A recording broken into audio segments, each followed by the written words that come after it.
नमस्कारम सद्गुरु। मैं सोने का सही तरीका जानना चाहता हूँ। कितनी देर और किस दिशा में सोना चाहिए? इसका क्या विज्ञान है? नमस्कारम वीरू। नींद नींद एक आराम की अवस्था है। ज्यादातर इंसान नींद को आराम की सबसे गहरी अवस्था के रूप में जानते हैं, मगर ऐसा जरूरी नहीं है। ऐसी योगिक प्रक्रियाएं हैं जिनमें आराम की कहीं अधिक गहरी अवस्था हासिल की जा सकती है, जिनमें मेटाबॉलिक एक्टिविटी को बहुत निचले स्तर तक ले जाया जाता है। मगर ज्यादातर इंसानों के लिए नींद आराम की सबसे गहरी अवस्था होती है।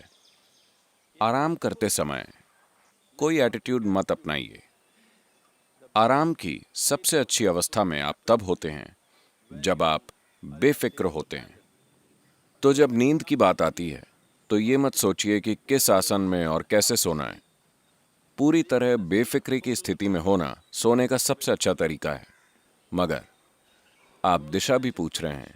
जब दिशा की बात आती है तो उत्तरी ध्रुव की चुंबकीय शक्ति के कारण अगर आप उत्तर की ओर सिर करके सोएंगे, उत्तरी गोलार्ध में, There is a tendency for तो आपके दिमाग पर दबाव पड़ता है।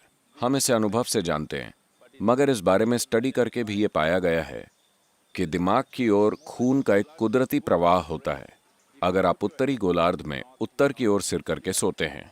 जैसा कि आप जानते हैं कि जब आपको एनीमिया होता है तो डॉक्टर आपको आयरन की गोलियां देते हैं।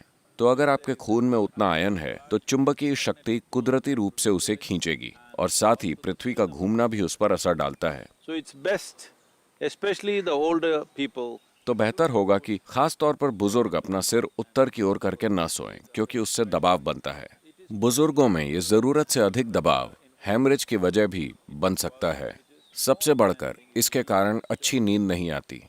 तो अच्छा होगा कि आप उत्तरी गोलार्ध में अपना सिर उत्तर की ओर करके न रखें। मगर वैसे नींद के लिए आपको कोई खास एटीट्यूड अपनाने की जरूरत नहीं है। नींद पूरी बेफिक्री में होनी चाहिए। यही आराम की अवस्था में होने का सबसे अच्छा तरीका है। सिर्फ नींद के दौरान ही नहीं, अगर आप कुछ करते हुए भी बेफिक्री की स्थिति में हैं, तो आप पाएंगे कि आपके काम ही आपको आराम पहुंचाएंगे और नींद की जरूरत काफी कम हो जाएगी। इसका कोई प्रिस्क्रिप्शन नहीं है कि आपको कितनी देर सोना चाहिए। शरीर को तय करने दीजिए कि आपको कितनी देर सोना है। यह सबसे अच्छा तरीका है। लेकिन अगर आप अपने भोजन, अपने मनोभाव और अपनी भावनाओं का सही ध्यान रखते हैं तो आप देखेंगे कि नींद का कोटा काफी कम हो जाएगा। if you bring yogic practices, अगर आप योगाभ्यास करें तो आप नींद का कोटा और भी कम कर सकते हैं ताकि आपके पास जीने के लिए अधिक समय हो।